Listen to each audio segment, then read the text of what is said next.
This is the ROG Ally X, and too long didn't watch summary.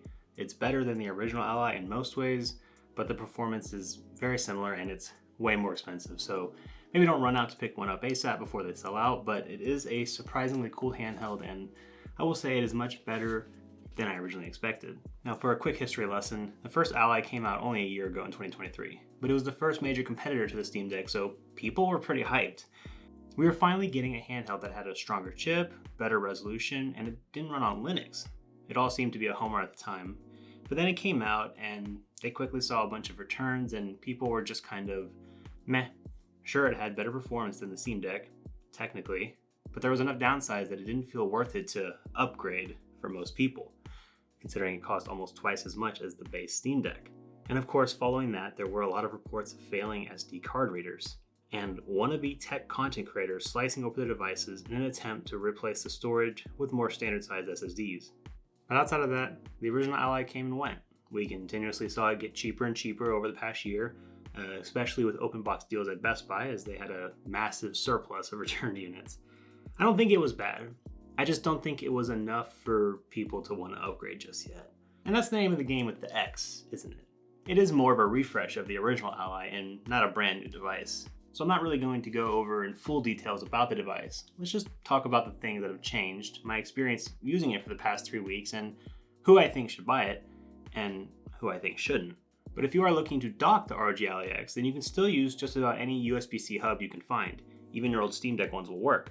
But the problem is that they were designed where the USB port is on the other side. So those original Steam Deck docks don't really fit newer handhelds like the Legion Go or the Ally X. And that's where the sponsor of this video, ASUS, comes into play.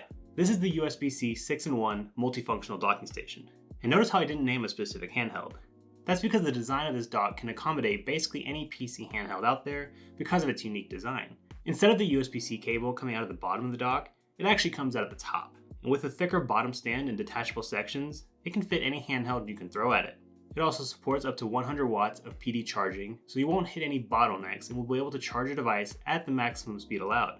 The HDMI 2.1 port supports up to 4K 120 or 8K 30, so no matter what PC handheld you plug in, you'll be able to play it docked at its full power and not have to worry about anything. With a ton of fast ports and a portability that is unmatched, the 6-in-1 dock is perfect for any PC handheld, or any USB-C capable device for that matter. If you want to pick one up, there will be links down in the video description, and thanks again to ASUS for sponsoring this video. Now, in terms of I/O, the Ally X is far superior to the original. On the top, we have the standard volume buttons, power, headphone port, and there's actually 2 USB-C ports on top, which I think is what we wanted all along. One of these is just a standard USB 2 3.2 Gen 2 with power delivery, but the other is USB 4, meaning it can support any generic Thunderbolt external GPU setups, which is fantastic news, as the original Ally had this crappy ASUS proprietary port that only fit their own expensive GPUs, so I'm super glad to see ASUS go in this direction. And yes, if you do have a Thunderbolt eGPU already, it should work out of the box and the Ally X will get some super great performance. I'm also glad we have 2 of these ports because it means we can charge our device and plug in something like an external SSD at the exact same time, which is awesome if you need even more storage outside of the included microSD card expansion. The Ally X feels much better than the original. Gone are the jagged straight lines, and replacing it are these smooth curved handles that actually fit human hands, so I'm proud of ASUS for finally hiring humans to test their devices for comfort. The device isn't too heavy to hold, coming in at 678 grams or just around 1.5 burger units, so it weighs about the same as a Steam Deck, but it's not as large as a Steam Deck, so it'll probably fit in your bag a little easier. The extra weight probably comes from the increased battery size, as the Ally X comes equipped with an 80 watt-hour battery, which is officially the biggest battery capacity of any mainstream handheld as of this recording. And according to High-Tech Low-Life's testing, that isn't just for show. The Ally X's battery capacity shouldn't be understated. AAA or lower end, it is considerably better than basically any of its competitors, sometimes coming out an entire hour ahead of its runner-up, the Steam Deck OLED. But of course, your battery life will change considerably depending on your personal settings. If you are running a game at max resolution and max refresh rate at max brightness, it obviously will run the battery faster than a Steam Deck OLED running at 720p, low settings. But from a pure number standpoint, the Ally X battery is probably its best standout feature. They did a good job of fitting this massive battery in here. Speaking of that, let's pop off the hood and see what else is inside. And just like the original Ally, you just need a few screws and a card to pop open the device. Just be careful of the ribbon cable connecting the two pieces together. Now, just like the original, this one seems very easy to repair. You can very quickly replace the SSD, the joysticks, and even the battery. You love to see it. But one thing I noticed is that they have done the unthinkable. No longer do we have a tiny little SSD. We have a full-sized 2280 NVMe SSD. Rejoice! That means you can now put up to an 8 terabyte SSD inside now. These 2280 size SSDs are far easier and far cheaper to find than the smaller alternatives, so I'm super happy to see that change. And it's really easy to replace. You don't need to remove pretty much anything other than just unplugging the battery. So fantastic work on that, ASUS. The handheld is now all black as compared to the all white scheme from before, which I'm not sure if I agree with. I kind of liked that it stood out amongst the sea of all black handhelds. Now it just kind of joins them again. It's not the end of the world though, and you can always get a decal or something to change the look of it on the fly. We've got a ton of air vents all over still, which is totally required for those 2 internal fans to get enough airflow, so I'm super happy to see that. And they've even done it in an aesthetically pleasing way to match the ROG design. Nice touch. The screen on the Ally X is exactly the same as before. It's still the beautiful 7-inch 1080p 120Hz display we've gotten used to, and it looks as good as it ever has. I sure wish it would have been an OLED display, but I think that would have increased the price even further. I can imagine ASUS is holding out on switching to OLED for when their next-gen handhelds are released.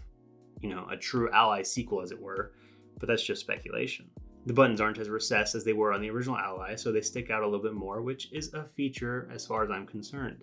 And the joysticks have a nice feel to them, with a little cup inside to better fit the size of your thumb. The trigger's got a noticeable size increase from the original, and for someone who plays a lot of games where this is the gas pedal or the gun trigger or the axe swing, I'm super happy about that. Now they stuck with the same AMD Z1 Extreme mobile chips in this device that we saw on the original Ally and even the Legion Go, but they have increased the RAM from 16 gigs at 6400 megatransfers up to 24 gigs clocked at 7500 megatransfers. So we have more RAM, but more importantly, we have more speed. Now that doesn't amount to double the FPS, but there are considerable upgrades we've seen that come from it. Maybe anywhere from 2 to 10 FPS at best on some AAA titles, so don't get your hopes up too much, but it is still something. And of course, the Ally X is still running Windows, so it can play just about anything you throw at it. No Linux limitations to worry about or anything like that. Basically, any AAA game you can think of will run on here. Emulation all the way up to the Nintendo Switch should have no problem, or any esports game with whatever anti-cheat they force you to have will all run amazingly. For me personally, I don't really play AAA games or esports on my handhelds. I'd much rather play Cyberpunk on a desktop computer. So my handheld is usually relegated to easy to play games, emulation, or just fun to pick up and repeat while sitting on an airplane for 14 hours. And the Ally X can handle all of that amazingly. So it's a cool handheld, and it's certainly better than the original in a lot of ways.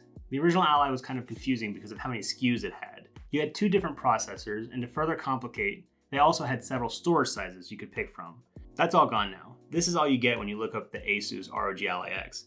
It comes standard with 1 terabyte of SSD Gen 4 storage, which I think is enough space for most people and shouldn't have to think about any kind of expansion for a while. I like it.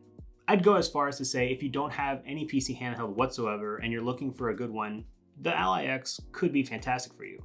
It's got great battery life, it's super comfortable, good I/O. What's not to like? Well, the price. The only SKU available for this thing starts at $800 US, which is a tough pill to swallow. Now, if this had a new processor or something, I'd say that the price is justified. But this is just a refresh, man. $800 is a little steep when compared to its competitors. Brand new Legion Go's are on Amazon for $600 these days. The Steam Deck OLED starts at $550, and even the original Ally is easily findable for like new open box for about $500 at Best Buy. So it just depends on who you are and what you're already working with. If you don't mind the price and you want a comfortable handheld now with a great battery life, I can totally recommend the Ally X. I think it's great. But if you already own a Steam Deck or another handheld and you're looking for something to upgrade to, I might consider skipping this one. AMD has announced their next-gen mobile processors will be coming out in the coming months, and PC handheld manufacturers have already said they are going to be using them. So we might see some handhelds in the next year or two that are way more powerful and way more battery efficient. So I recommend to keep playing what you have and wait for that generational leap before making any more upgrades. If you want to learn more about other handhelds like the Steam Deck OLED or the Legion Go, you can check out my full reviews on them here and here. Please like the video if it brought value to you, and get subscribed for more technology content. My name's Jason. Thanks for watching.